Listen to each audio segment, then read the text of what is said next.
On behalf of Iranian Alpine Club of Iran, I thanks the Alpine Club of America, and in special, all these people are just helping the last 3 days and making possible to have such a wonderful and informative summit together. Well, I just try to keep it very short. As you see, this is Iran's plateau, and this is Caspian Sea, Persian Gulf. Mehdi, can you use the microphone, please? Sure, I'm sorry. And there are two major mountain ranges. This is called Alborz. Actually, from east goes towards the Hindu Kush and the Great Himalaya, and from west goes towards Asian Minor to Alps. The highest mountain is called Damavand, is near Tehran here somewhere, and the thing is that Iran is one of the driest country with very low precipitation, and one recent problem that we have, and this we call that catastrophe, is this lake here doesn't exist anymore, and this part of country, which is Azerbaijan, is the most populated and within a dense, let's say, agricultural and industrial places. And unfortunately, what happens is the remaining of, the overleft is just millions of tons of salt, which it's going to be in the coming years very catastrophic when the wind is going to move all this salt to the rest of this fertile land, and we don't know what's going to happen. But some experts believe that this is going to just move maybe up to 300-400 miles.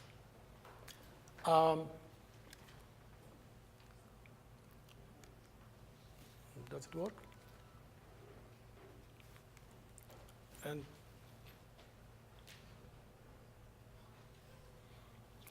this is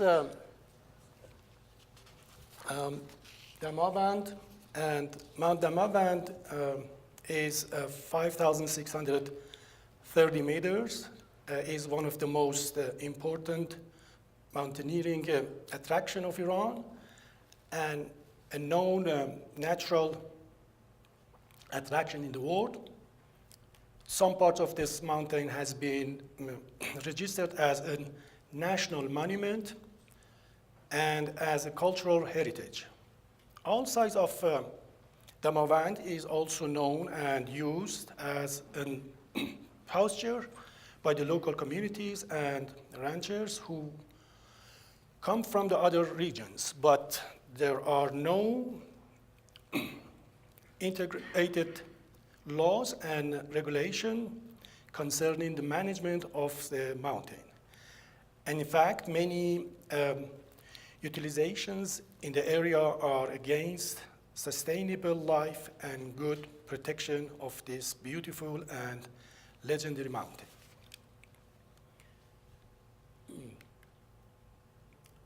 As you see, most of this is Tehran, and most of the mega cities along these mountains and on the hillside of the mountains are very depending in such a dry climate, depending on the water sources of these mountains.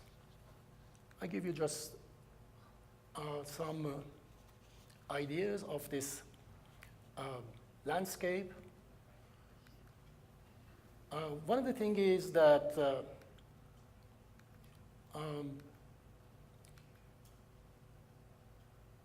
if you look at here, these are the ice of glaciers, and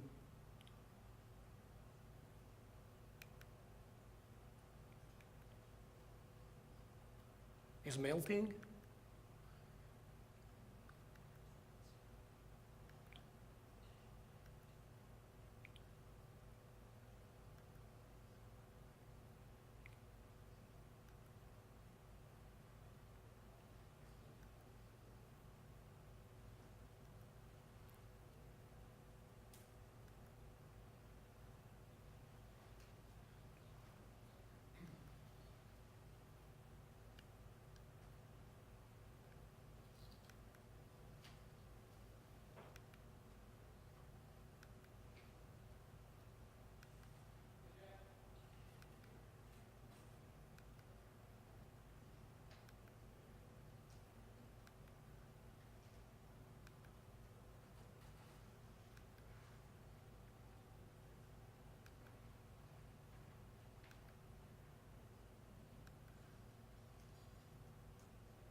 Okay, I would just wrap up my talk in sense of saying that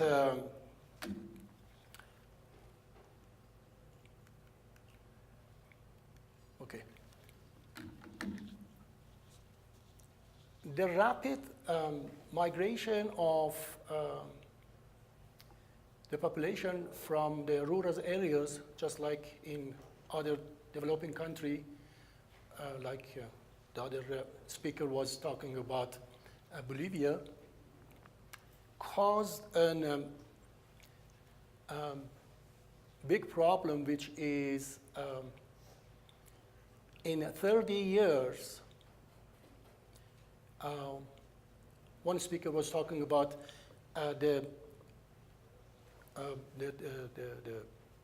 that in the United States back in 1944, there were just 350,000 mountain climbers, and now it is over 6,880,000. If you see that this grows, if it is a natural growth pattern, we have a much bigger problem because, as I told you before, this migration of these people towards these mega cities and the pollution of the air and also the water makes people or push people to go outside the cities. And that caused, as the most important topic in our conference here, caused a lots of problems, which the biggest one is the human waste. And we appreciate if we could just get, you know, it was lots of very good information here, but we are looking for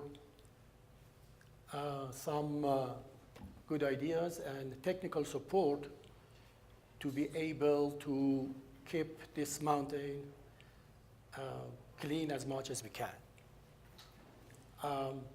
Thank you very much. I know it's too late, and if there is any question, then during the dinner we can just go ahead and. We certainly get at least one question. If someone got a question for Mehdi. What's the population of Tehran, and how far is it to Mount Dogram from Tehran? How far is it traveling?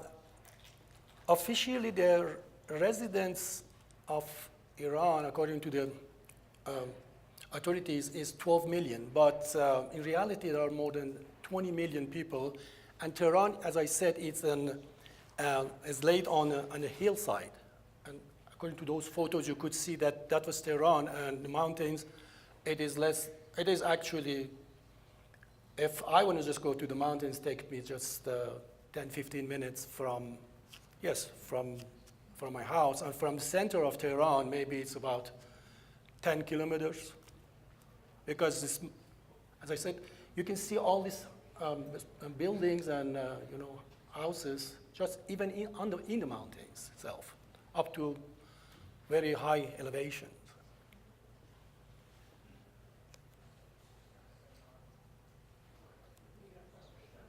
Yes. What is the current strategy for managing human waste, or is there one?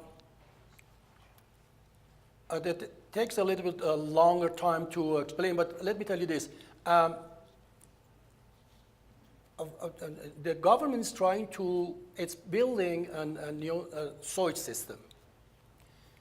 As I said, our main water resource are these mountains. Even the underground water is from the mountains. What happens is, in the last 20 years, because of this big population of Tehran, government is made some, it's bringing water from in a distance of 100 miles in order to feed Tehran's water needs. But it was not enough. They are just digging holes to get the underwater. And these create lots of problems because